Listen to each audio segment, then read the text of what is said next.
안녕하세요. 밤투자 커뮤니티 멘토를 맡고 있는 이빨톡톡입니다.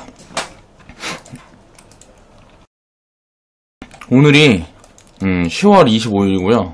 제가 항상 얘기를 했었어요. 금융위기가 오면 2000포인트까지다. 이 밑으로 빠질 폭이 없다. 지금 코스피가 2000포인트 근방까지 왔습니다. 그러니까 상식적으로 이게 지금 무역 분쟁에 대한 부분들이 이렇게 크게 이제 전 세계 증시를 이제 리스크로 쉽게 말하면 투자 심리. 미국에 있는 트럼프라든가 전부 알고 있어요. 이 무역 분쟁이 장기화되면 장기화될수록 미국에도 타격이 굉장히 크게 올 거다. 그리고 중국도 마찬가지고. 그래서 중국은 계속 화해 제스처를 내고 있는데 트럼프가 이제 버틴 거죠. 그 버틴 이유를 보면 미국은 그동안 지금 계속 올랐죠. 전 세계 증시가 이렇게 작살나고 뭐하고 막 이제 달러가 계속 강세로 가고 이렇게 갔는데 미국은 계속 올랐단 말이에요. 그렇다 보니까 버틸 힘이 있었다고. 근데 지금은 이제 꺾이기 시작했어요. 이건 뭐냐면 거의 금융위기 왔다고 보면 됩니다. 그러니까 심리적인 금융위기 수준으로 오는 거예요. 지금 보면 그러니까 지나고 보면 그런데 그때 당시에는 그걸 알 수가 없기 때문에 우리가 볼 때 항상 판단을 할 때는 가치로 판단을 해야죠. 그렇다 보니까 이런 걸 판단하니까 버블이 없어. 과거 2007년도에는 버블을 엄청 확대해놓은 구간이었으니까 이게 무너질 건데 이제 버블이 없기 때문에 저는 이제 무너질 가능성이 거의 없다고 봤어요. 그래서 트럼프도 결국은 협상을 할 거고 뭐 그렇게 봤단 말이에요. 근데 이게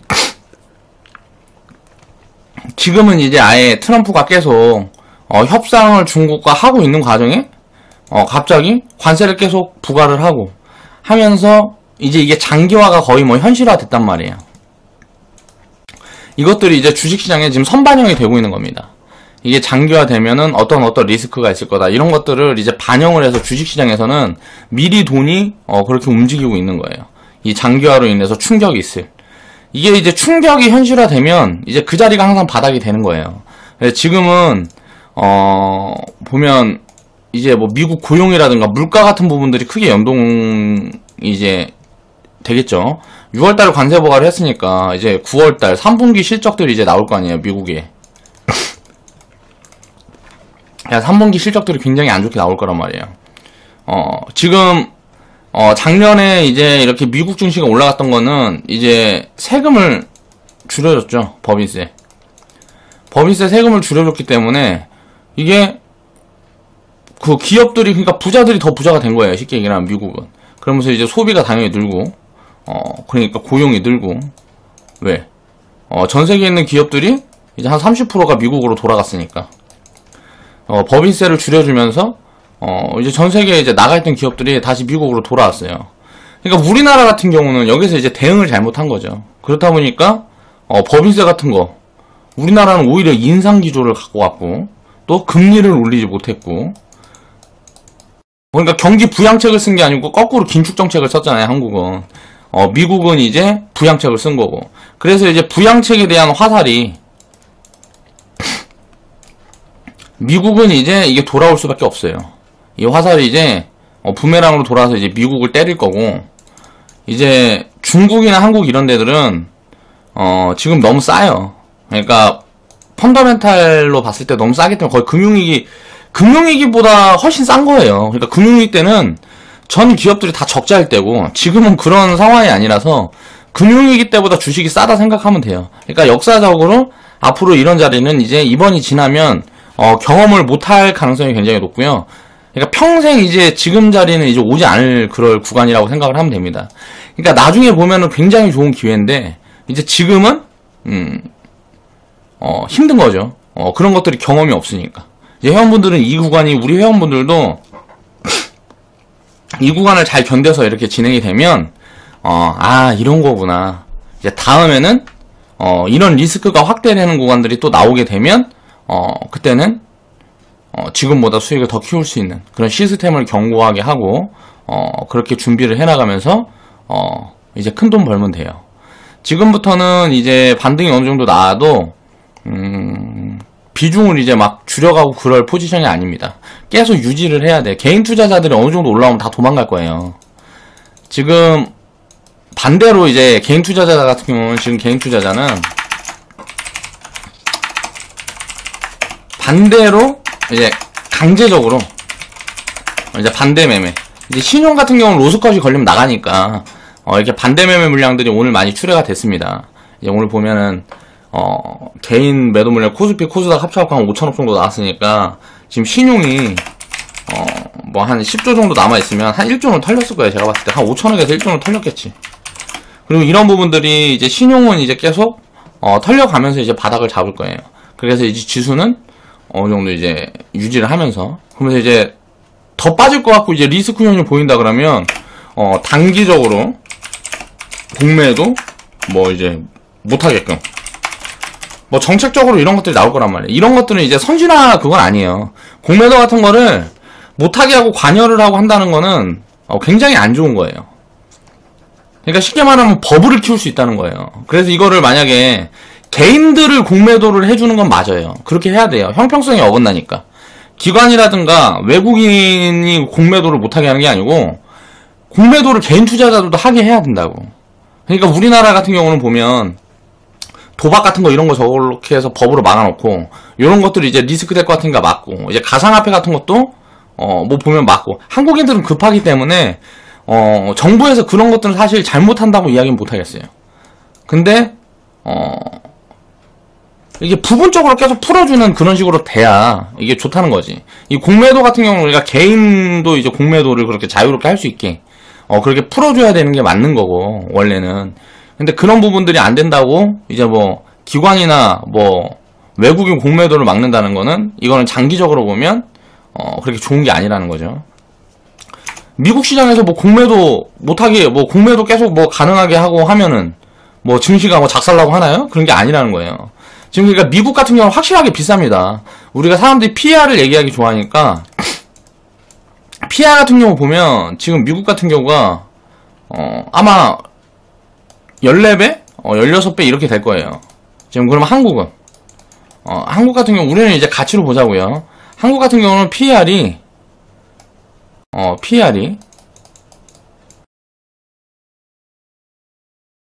이게 7배?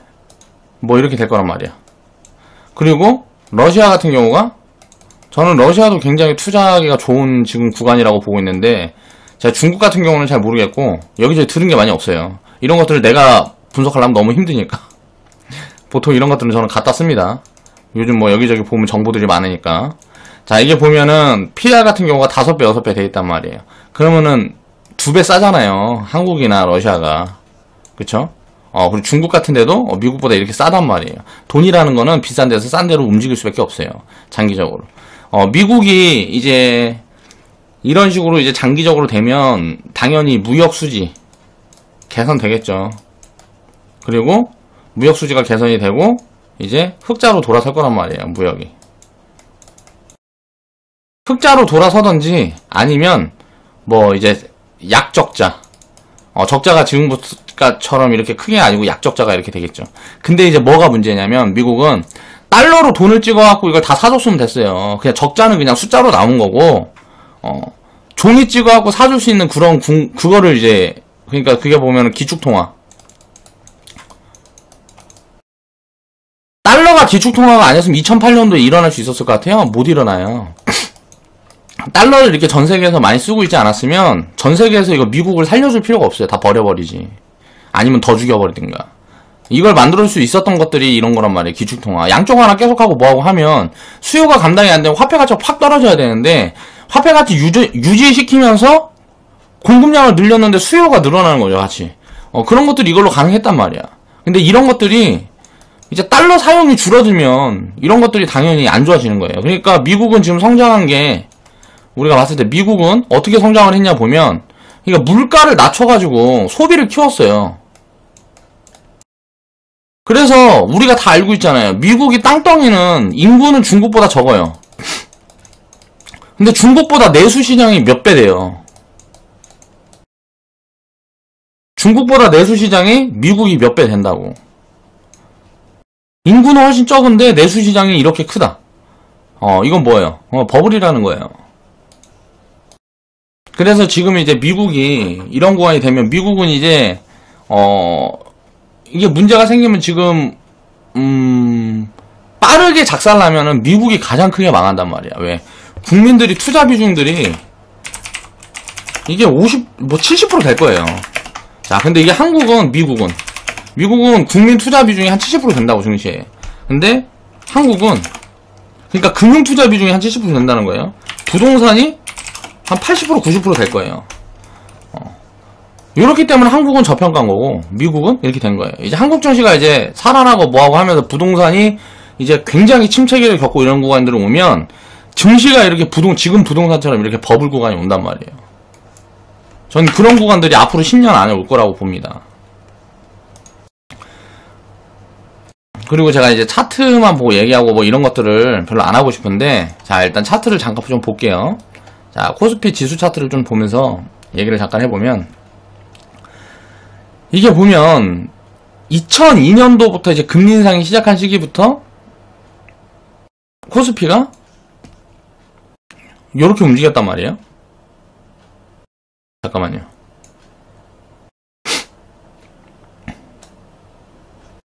맞지 이거?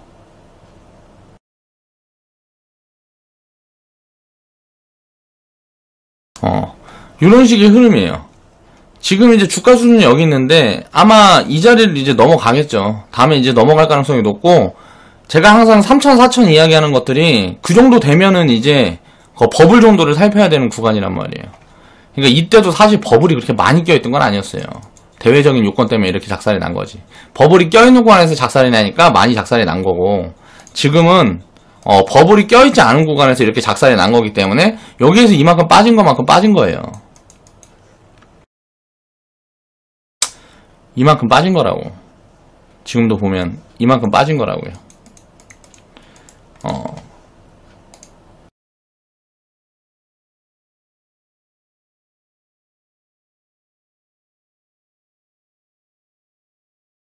보면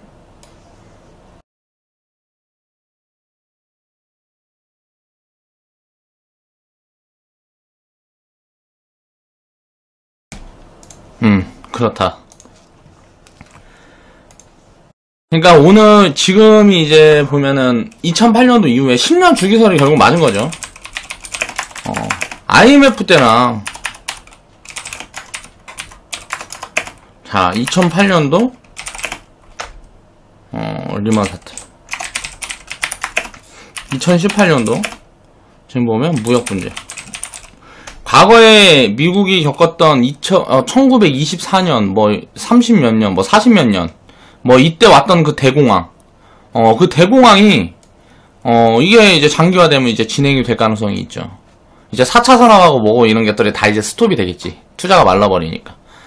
근데 그렇게 되기 전에 지금은 그때랑은 상황이 많이 다르기 때문에 아무래도 봉합이 될 거고, 그런 흐름이 보이고 조짐이 보이고 하면 뭐 트럼프가 탄핵이 되든가, 뭐 이제 중국이 사회주의를 포기하든가 아니면 전쟁이 나든가 셋 중에 하나가 되겠죠. 그렇게 극단적으로 갈 가능성은 당연히 없겠지. 그렇기 때문에 결국은 경제는 결국 다시 살아날 거라는 거예요. 지금 보면, 자, 보겠습니다. 자, 오늘은 이제 확률에 대한 이야기를 많이 하려고 했는데 시장이 너무 심하게, 그러니까 거의 뭐 패닉에 가까울 만큼 투매가 나오고 있고, 그러니까 멘탈들이 많이 나가 있을 것 같아서 이런 부분에 대한 이야기를 좀 했어요. 제가 옛날에 바카라라는 게임이 있어요. 이게 우리가 보면 카지노에서 하는 게임인데, 카지노에서 이제 가장 많이 하는 게임이 바카라죠. 이게 되게 간단하거든. 가르쳐주기가 쉬워요. 그러니까 두 장을 합해요. 그래갖고 뱅커 플레이어라고 나눠갖고, 뱅커 플레이어 나눠가지고, 그러니까 홀짝 하는 거예요. 홀짝인데 얘가 이길 거냐 얘가 이길 거냐 해갖고 요쪽에다 배팅을 하면 여기서 수수료를 껴. 그게 이제 카지노 수입원이에요. 그리고 항상 더블을 주죠. 그러니까 맞추면 더블 주는 거예요. 그러니까 홀짝이죠.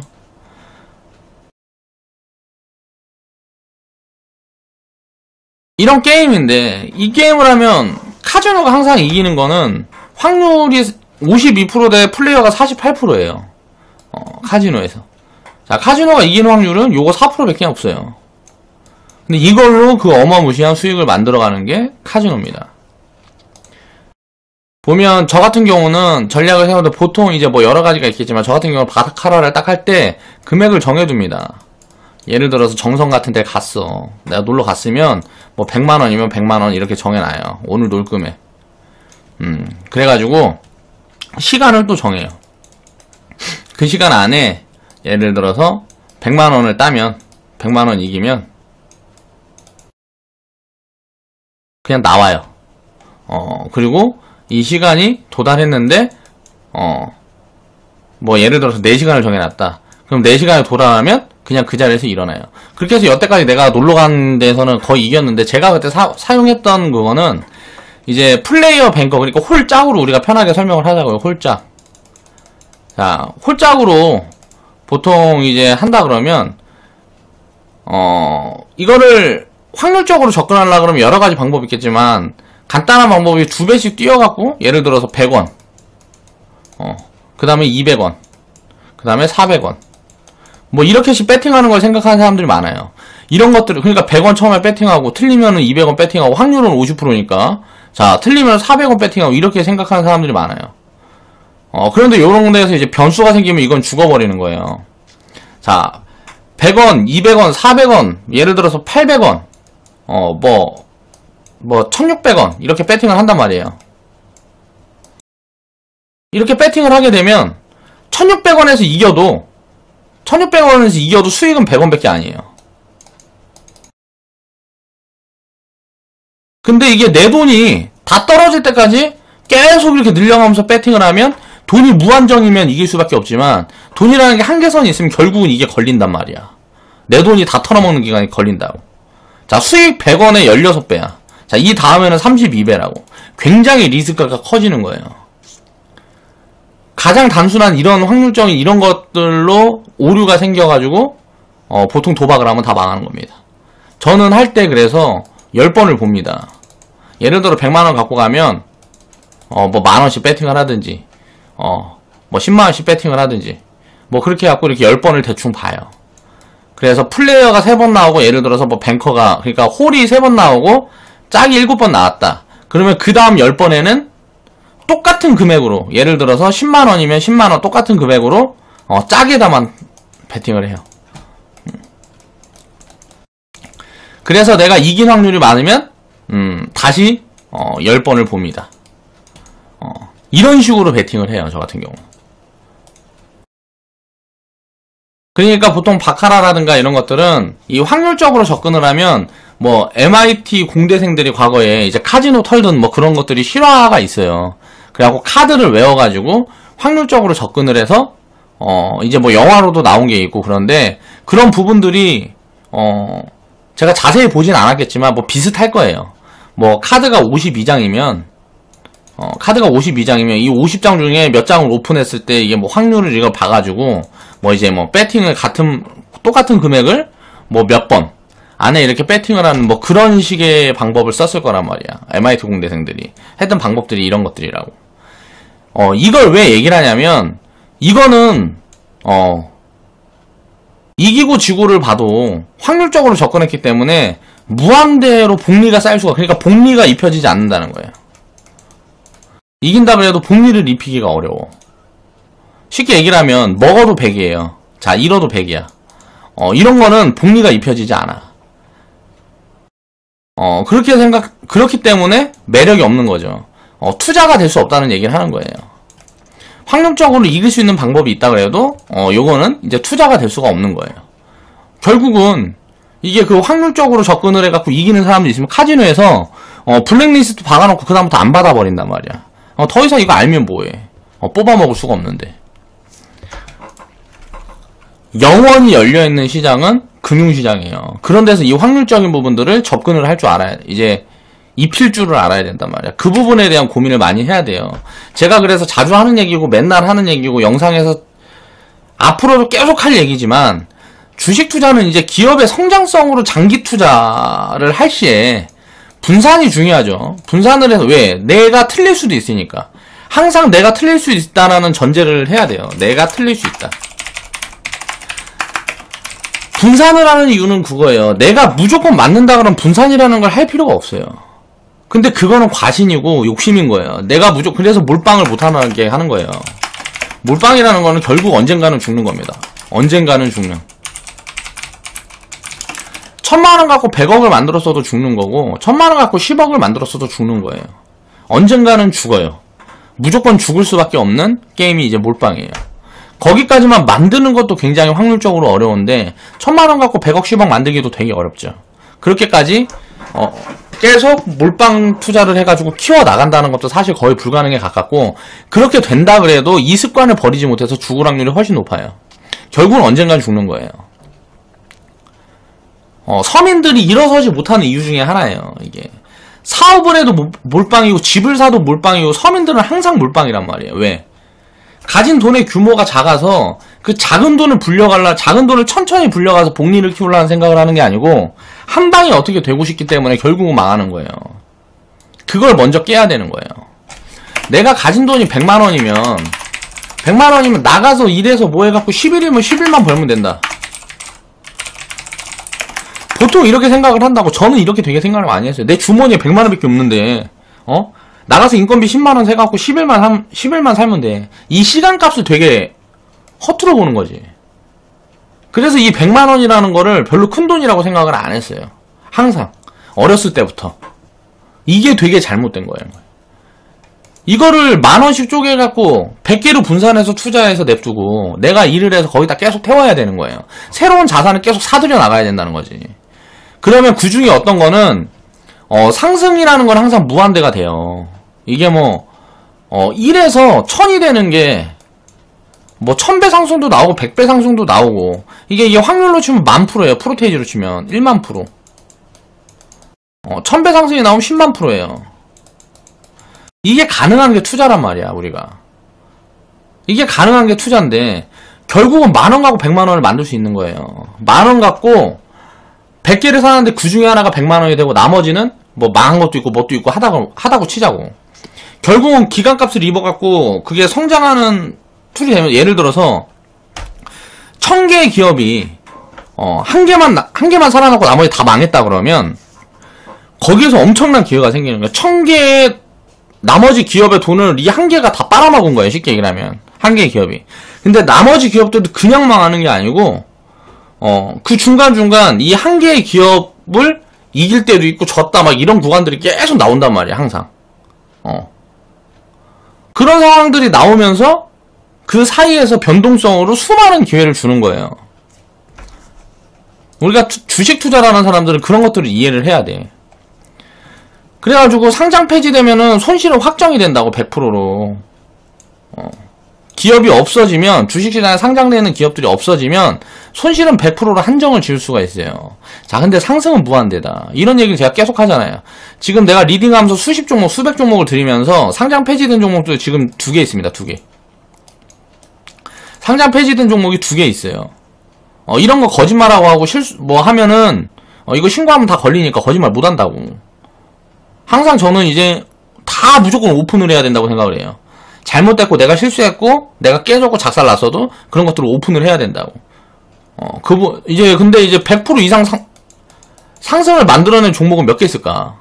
내가 추천해서 그동안 우리가 커뮤니티 시작하면서 지금 1년 8개월 동안 몇 개나 했었어요. 이거를 근데 다 먹질 못했죠. 중간에 대응을 해서 그래. 그런 부분들을 최대한 줄이는 방법으로 지금 시스템을 바꿔 나가고 있습니다. 이런 것들이 수십 개 돼요. 근데 지금은 왜 그럼 계좌가 마이너스냐, 계좌가. 전부 다 무너지기 때문에 그래요.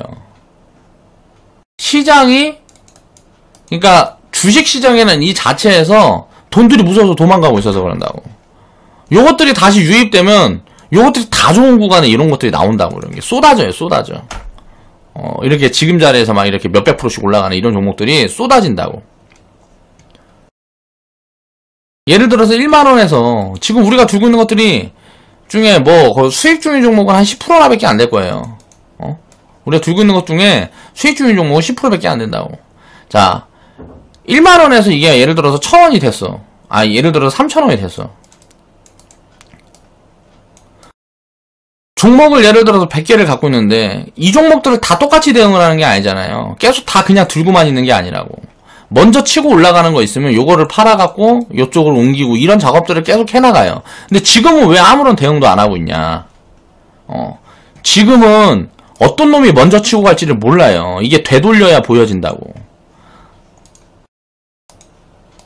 작년 2월달부터 이제 무너지기 시작해서 지금까지 무너진 거라고 보면 돼요. 10월까지 무너진 거라고 보면 되는데 이 중간에 4, 5월 반등이 있었습니다. 반등. 2월, 3월 대충 빠졌고 4월, 5월 반등이 있었어요. 이때 북한 테마가 움직였어요. 그리고 6월 이후부터 지금까지 계속 빠지고 있어요. 거의 뭐 작살이 나고 있어요. 이 투맨은 이렇게 짧게 들어온 다음 반등 한번 들어오고 이제 작살이 난 거죠. 자, 5월달에 우리는 풀 비중을 채웠어요. 반등이 안 나왔죠? 요런 상승 추세가 아예 조금도 나오질 않았단 말이야. 기다려야 돼요. 그 상승 추세 나오고 대응을 하는 거예요. 무언가 이게 상승 추세 나올 때 먼저 치고 가는 것들이 무조건 나옵니다. 이런 주도격인 이런 것들이 나와요. 대응은 그럴 때 해야 돼요. 지금 이제 뭐 팔아서 비중을 줄였다 늘렸다 하는 거 굉장히 리스크한 거예요. 올라갈 때는 그냥 올라가는 게 아니에요. 빠질 때는 이렇게 함께 막 이렇게 무너지지만 올라갈 때는 어떤 놈들은 이제 막 폭등하면서 올라간다고. 이렇게 장이 무너지면. 중국 증시가 그제 4% 급등했어요. 우리나라 증시도 빠지다가 그저께 이제 살짝 반등을 보여줬던 이유가 중국 증시가 폭등을 해서 그런데 이게 이제 유동성 공급을 계속 하고 있단 말이에요. 그러면서 이제 구조조정을 그동안 했는데 2008년 이후부터 이제 구조조정을 계속 했어요. 중국은 이제 그거를 이제 거의 뭐 중단하겠다. 뭐 그런 식의 이제 경기 부양책을 지금 이제 계속 내고 있단 말이에요. 하나씩. 이거는 이제 될 때까지 낼 거예요. 경기가 부양이 될 때까지 계속 나온단 말이에요. 부양책은. 계속 나올 수밖에 없어요. 이제 세금 줄여주고 뭐 이렇게 계속 나올 거라고. 그러니까 이런 것들이 나오게 되고 이제 유동성이 공급이 되면 돈이 들어갈 때까지 공급이 되는 거예요. 유동성은. 그래서 이런 뉴스들이 이제 뭐 증권주들 이런 것들이 떼거지 상한가 뭐 이런 식으로 4% 급등을 딱 때려놓고 어저께 조금 빠지고 오늘 한 2% 정도 조정받고 그러니까 상승폭이 더 커졌죠. 4%대 그거를 이제 이탈하는 그게 안 나왔잖아. 그러니까 중국 증시는 거의 바닥 시그널이 거의 나온 거예요. 그럼 왜 중국이 우리보다 먼저 나오냐. 얘네 연동해서 우리가 빠졌는데 얘네가 직접적으로 타격을 받아서 중국이 우리나라보다 더 많이 빠졌잖아요. 그러고 나서 우리나라는 6월 이후에 이거 따라가면서 빠진 거야. 쉽게 얘기를 하면. 근데 2월달부터 개인 투자자들이 계속 샀어. 물타기가 계속 들어간 거지. 그러면서 이제 돈 없으니까 이제 신용 써서 사고 그 신용들이 이제 나오기 시작하는 거예요. 그러니까 지금의 이 하락은 어떻게 보면은 완전히 뭐 우리는 이미 미리 뭐 다 채워놨기 때문에 다 채워놨으면은 기다려야지. 돌아올 때까지. 왜? 돈이 없으니까 못 채운 사람들은 지금 사야 되겠죠. 근데 지금 못 산다고. 증시 격언 중에 이런 말이 있어요. 폭락장애 없는 사람은 폭등장애도 없다. 폭락장애 주식을 안 들고 있는 사람은 폭등장애도 주식을 안 들고 있다고. 지금 5월달에 제가 분명히 얘기를 할 때 이게 무너져서 금융위기가 오면 2000포인트 온다. 근데 금융위기가 지금 올 확률이 없다. 내가 봤을 때 10%도 안 된다. 우리나라가 이제 외환보유고라든가 이런 것들 여러 가지를 대입해 봤을 때 그럴 가능성은 제로에 가깝다. 라는 이야기를 했어요. 근데 금융위기가 안 왔는데 금융위기 수준의 밸류로 빠졌어요. 이거는 그때보다 더 싼 거지. 2008년도보다 지금이 더 싼 거라고요. 그렇게 생각을 해야 돼요. 결국은 싸다 비싸다 주식도 싸다 비싸다로 봐야 돼요. 주식을 왜 해야 되냐? 미래에는 지금보다 무조건 비싸지니까. 미래에는 지금보다 무조건 비싸진단 말이에요. 지금 예를 들어 10년을 반영하고 있는 주식이 있어요.